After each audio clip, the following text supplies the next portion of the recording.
ধৰা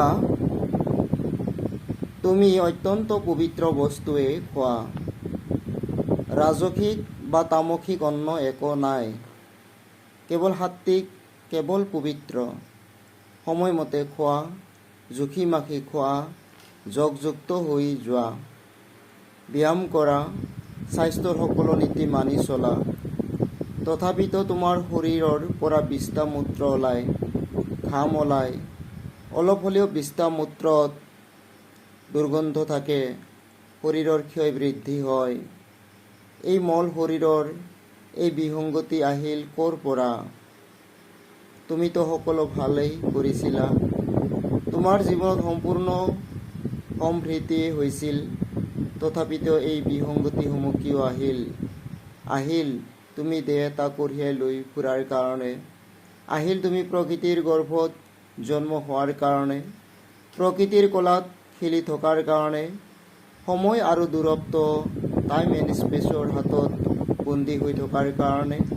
এই বাস্তৱবিলাক তুমি অস্বীকাৰ কৰিব নোৱাৰা। এই বাস্তৱিকতাক মানি তুমি যুক্তিৰে আগবাঢ়িব লাগিব। ভাল তোমাত আছে সেয়া জানো, তুমি খুব ভাল, এয়া মান্য কৰিছোঁ, তোমাৰ ভালক স্বীকৃতিও দিছোঁ।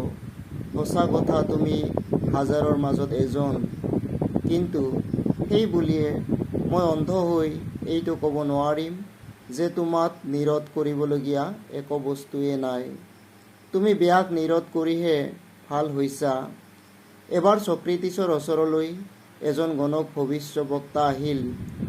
ছক্ৰেটিছক চাই ক'লে, ছক্ৰেটিছ, তোৰ ওঠ দুখন বৰ ডাঠ, চকু দুটা টেলেকা, শৰীৰটো কিবা অভজা, সেইকাৰণে তোৰ ভিতৰত কাম বাসনা বহুত আছে, তই এজন দুৰ্ঘৰ কামী মানুহ।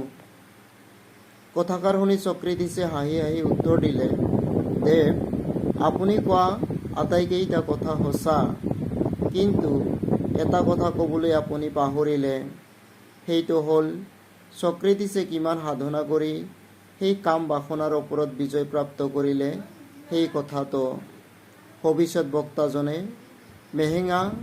মেহেং কৰি তেওঁৰ পুথি বাজি সামৰি সেই স্থান ত্যাগ কৰি অদৃশ্য হ'ল।